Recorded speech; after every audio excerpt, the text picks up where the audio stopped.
ನಮಸ್ತೆ ಮೇಡಮ್. ಓ ನಮಸ್ತೆ, ಹಲೋ. ಇದು ಸರ್ ಇಲ್ವಾ ಮೇಡಮ್? ಇಲ್ಲ, ಇಲ್ಲೇ ವಾಕ್ ಹೋಗಿದ್ದಾರೆ. ಯಾರು ನಿಮ್ಮ ಮಗಳ? ಹೌದು ಮೇಡಮ್, ಹೌದು ಹೌದು ಹೌದು. ಓಕೆ, ಕುತ್ಕೊಳ್ಳಿ, ಬರ್ತಾರೆ. Okay, thank you. ಇವ್ರ ಮಗಳಿದ್ದಾಳೆ, ಇಬ್ರು ಮಕ್ಕಳು.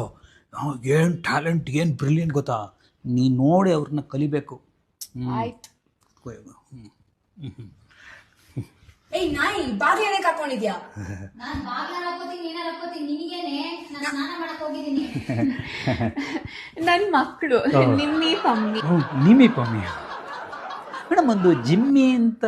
ಜಿಮ್ಮಿ ನಮ್ಮ ಪಪ್ಪಿ ಅದು. ಓ ನಾಯಿ. ಹಾ, ನಾನ್ ತಾನೇ ಸ್ನಾನ ನಿಮ್ಮಿ ಮಾಡ್ಬೇಕು, ಪಮ್ಮಿ. ನೋ, ಕೇಳ್ಬಿಟ್ಟು ಸ್ನಾನ ಮಾಡ್ಬೇಕಾ? ಹೌದು, ನನ್ ಕೇಳ್ಬಿಟ್ಟೆ ಮಾಡ್ಬೇಕು. ಏಯ್ ಕತ್ತೆ, ಹಂದಿ, ಏ ಕಮಂಗಿ, ಏಯ್ ಪಿಶಾಚಿ. ಪಿಶಾಚಿ ನಿಮ್ಮ ಅಪ್ಪ. ಅದು ರಿಯಾಲಿಟಿ ಶೋ ಬಿಗ್ ಬಾಸ್ ಇದೆಯಲ್ಲ, ಅದಕ್ಕೆ ಟ್ರೈನಿಂಗ್ ತಗೋತಿದ್ದಾರೆ. ಹೌದು ಮೇಡಮ್, ರಿಯಾಲಿಟಿ ಶೋಗೆ ಇದು ಬೇಕು. ಫೈನಲ್ಸ್ ತನಕ ಹೋಗ್ಬೇಕಾದ್ರೆ ಪ್ರಾಕ್ಟೀಸ್ ಇರಬೇಕು. ಕರೆಕ್ಟಾಗಿ ಮಾಡ್ತಾ ಇದ್ದಾರೆ. You can't get physical, okay? ದೊಣ್ಣೆ ತಗೊಂಡು ನಾನು ಹೊಡೆದಾಕ ಕಾಯ್ತಾನೇ ಇದೀನಿ. A little bit verbal is okay. Otherwise you will get eliminated.